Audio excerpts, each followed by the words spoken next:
we've only got a small garden. This space is so small, it's crying out for huge impact, and the way I'm going to do that is with a green wall. A green wall is a garden that has been flipped up vertically, so it saves space. You can get a huge amount of plants in, and you can soften a lot of hard landscaping. I've built a couple of smaller green walls, but nothing on this scale. Ed's an expert, so he's the perfect man for the job. Green walls are great for such a small area like this garden because we're going to have a 4.5 square metre green wall with a footprint of less than a square metre. The plants will grow out of the growing medium that we insert inside the cell, and that'll give the plants the root structure and the nutrients they need to grow. We'll make up these boxes, and then we'll cut some holes and we'll plant the plants into that. The best plants to use in a green wall are drought-tolerant plants like iris and agaves. To help give the plants the water they need, we've called in a plumber who's adding a water outlet so we can irrigate the whole green wall.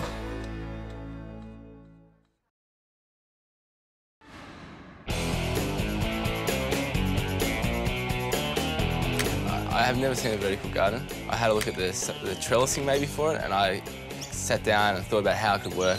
I give up. I have no idea how this vertical garden is going to work. This is the Atlantis mini cell, so we're going to use this for the green wall today. Into the Atlantis mini cell, we insert a growing medium, which is basically artificial soil. The artificial soil is mainly inorganic, and the reason it's inorganic is to stop it from decomposing.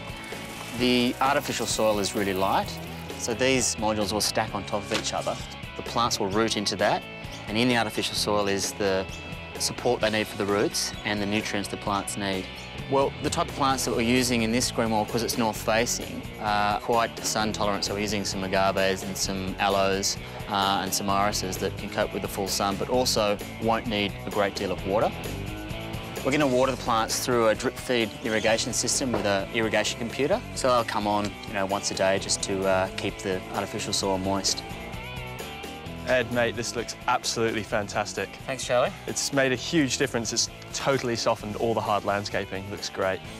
So a green wall is one of those things that you look at it and you just think, like, how does that work? You see plants growing upright, but they're flat against the wall, and you expect there to be this huge expansive garden bed behind it, but it's only small, and you can't quite comprehend how it works, and that draws you into the garden. Gets you, you want to walk through the garden and see how it works.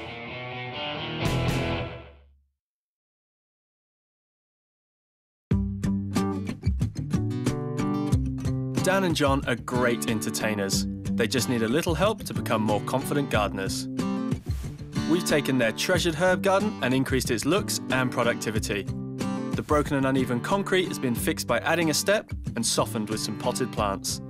The crumbling fence has been replaced, and a luscious green wall now covers the back fence. Guys, you've seen the progress, but tell me what you think of a finished product. This looks amazing. Awesome.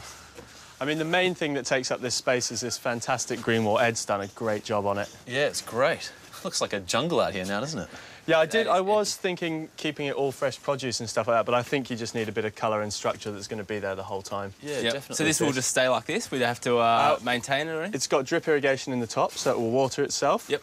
If you get any dead leaves on the irises and things, you can just chop those off just to keep it nice and pretty. I think I've achieved what I set out to do, and that's get the guys in the garden and get them in the garden as much as possible. The way that the guys stood in the garden when we were finished, they really gave it some ownership. Like before, they were kind of like milling around, kicking the concrete like, this is it. But now when they stand here, they're really proud to be here.